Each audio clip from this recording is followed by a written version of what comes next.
Okay, welcome back. We start chapter 2 now. So this is going to be by 106, chapter 2, first lecture, first video lecture, Essential Chemistry for Biology. And this is a unit called cells. See why chemistry matters. And we're going to look at elements, how atoms join together to form chemical bonds, and talk about how chemical reactions across the biosphere. Okay, to start off talking about radioactivity first, for some reason. I'm not sure why, but radiation is important. It can be dangerous but very beneficial, and it is the emission of high energy particles. Well, there's two types of radiation. The high energy particles is dangerous radiation and can kill you, but you can also use it to kill cells, but you can also use it to kill cancer cells. And then there's a benign form of radioactivity where particles that don't have any charge come out. They're called neutrons. And so you can actually, there's that type of radiation is not dangerous. Knowledge of chemistry is essential to understand biology because you're composed of molecules. And so we are matter, living matter, and all matter is composed of atoms that combine together to form molecules. Okay, so we got to know some chemistry. That's a little bit of radiation tracking. Okay, matter, elements, and compounds. Okay, take a biological system apart, and you end up at the chemical level. Everything around us is matter. Matter is anything that occupies space and has mass. Mass is the measure of the amount of material in an object. So everything is composed of matter. Well, not everything. We're going to get to one particular something like a particle that is actually not matter. It's pure energy. But all the things here are matter, and matter can consist of three states: solids, liquids, and gas. As a matter of fact, you can convert any type of matter into any of the three, depending upon the pressure and temperature you subject it to.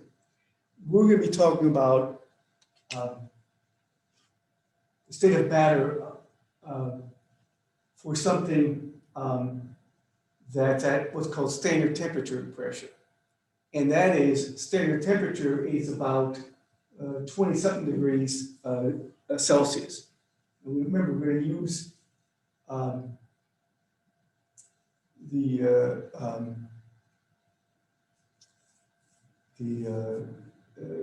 Celsius rather than Fahrenheit, and Fahrenheit would be around 70 degrees Fahrenheit is standard temperature. We always use the metric system. And then pressure is how much pressure is pushing down on you from above. It's called atmospheric pressure. And 1 atmosphere is what we're at. We're close to that right now. That's the pressure at sea level. And it's measured in millimeters of mercury. And so 1 atmosphere is called 760 millimeters of mercury. And so we're close to that here.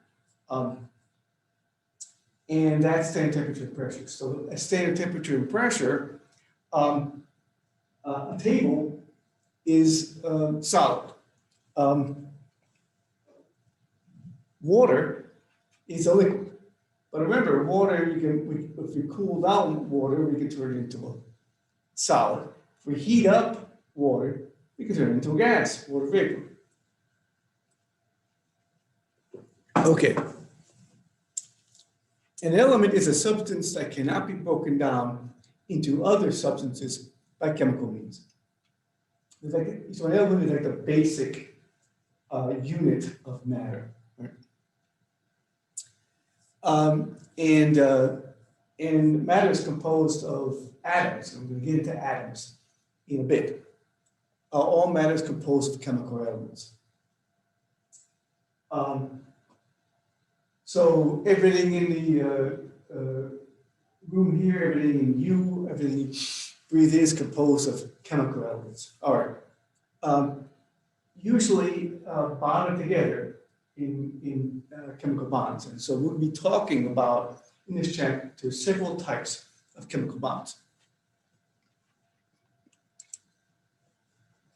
Okay, this is the periodic table of the elements. There are 92 natural elements in the universe as we know it. Why 92? I don't know, but that's how many.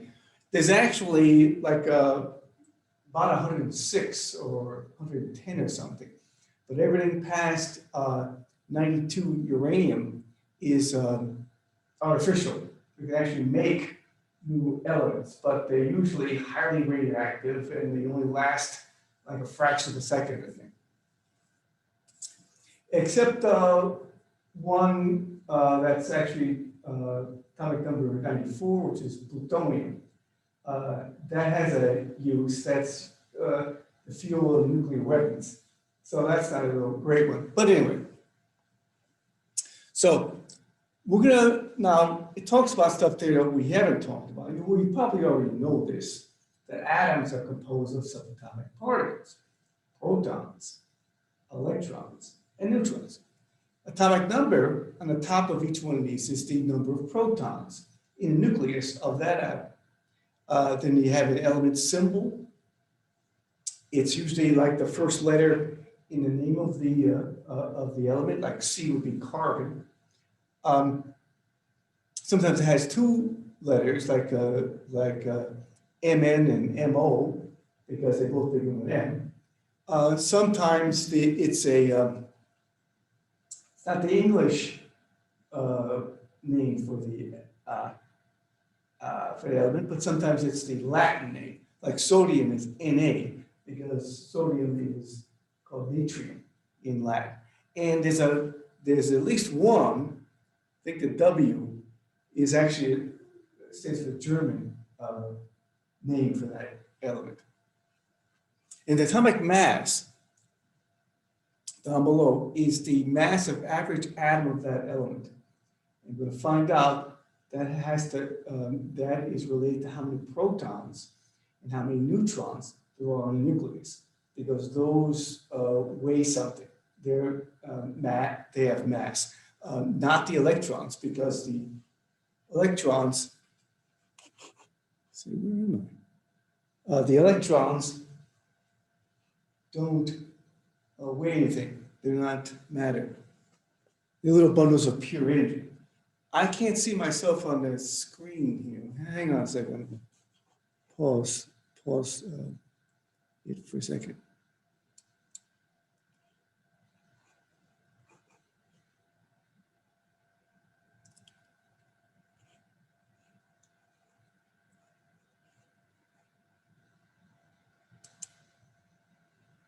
Wait a minute. The spider is up. Why is that? Oh.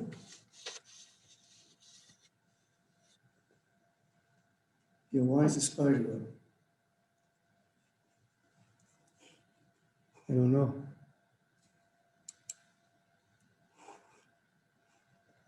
Damn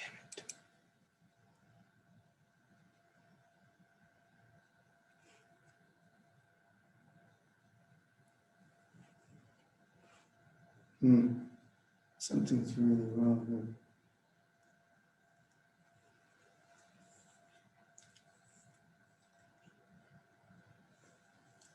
Why is that?